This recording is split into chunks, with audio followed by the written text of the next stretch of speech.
you, and when you were there hanging That's around doing right. rhinestone, you lived down the block from me. Hagler Duran, wasn't it? Stand by. 3, 2, 1. All right, let's go back in years when you were a little bitty boy in elementary school, okay? Right. Remember report cards? Oh, when you were yeah. coming up? All right, let's go to today and give yourself grades in the following subjects. And try to be honest.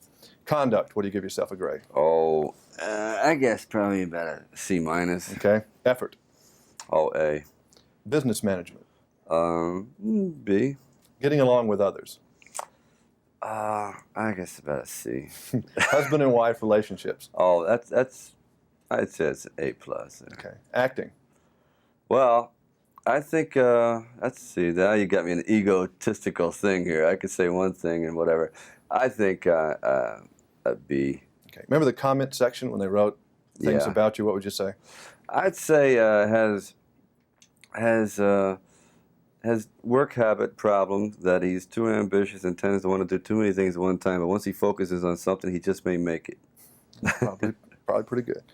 You seem to have a special effect on children. I know my daughter was very upset when you were in Nashville that I didn't bring you by the house. Well, And she's never asked for anyone until this point still.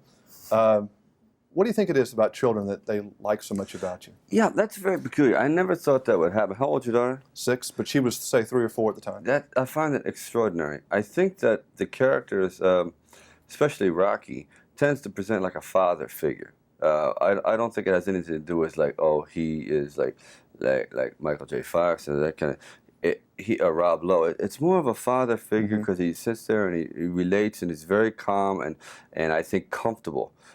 Like you much rather have Rocky over your house than say Rambo, and that's the only thing I can relate to it. It's just that it's something that it gives him a secure feeling that if the time comes, he'll give him a nice pat on the head, but if he has to defend him, he'll go down for them. So. But I think you believe that people need heroes, and that has something to do with it. Absolutely. I know that when I grew up, I needed heroes. I think Kirk Douglas was an extraordinary hero of mine, and even Steve Reeves. You know, I think that he's the one that really got me into like bodybuilding. And there is a lacking of heroes. There's no question about it. I never set out to say, okay, I'm coming to Hollywood to be, quote, a hero. I never thought Rocky would be a hero. I mean, he started out as a loan shark collector. Right.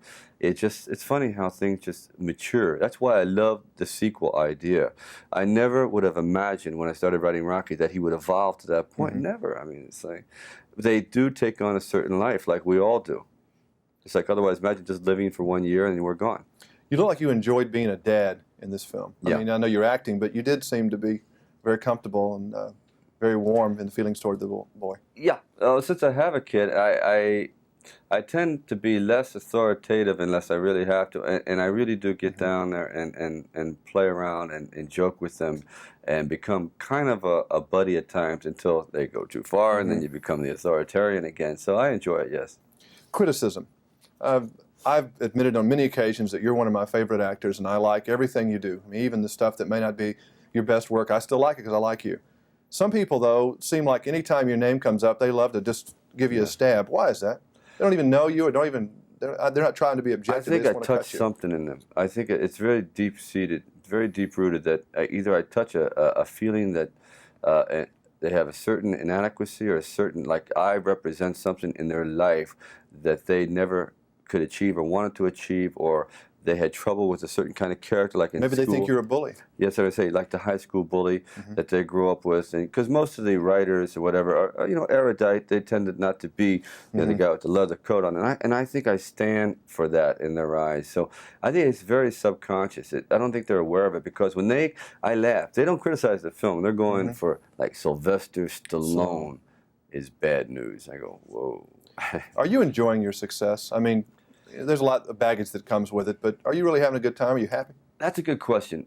I thought I would be happier, but I'm as happy as someone who is driven can be, and that means that every day I say, is this all there is? Is there more to it? Can I do say more? that most of the fun, or half the fun, is climbing up the hill, not so much getting there.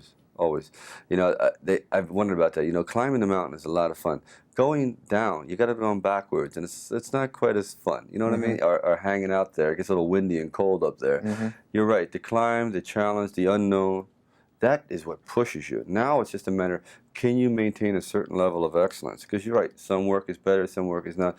And the work that fails, bit of you dies with it. It's like no one says, okay, we're going to go out there and make a $25 million failure. It's just something happened on the way, and it's tragic. I think you're going to be all right. Hey, All right. thank you. Thank there. you. All right. Give my best to Nashville and your daughter. All right. Yeah, little Michelle, I told her today, I said, I'm going to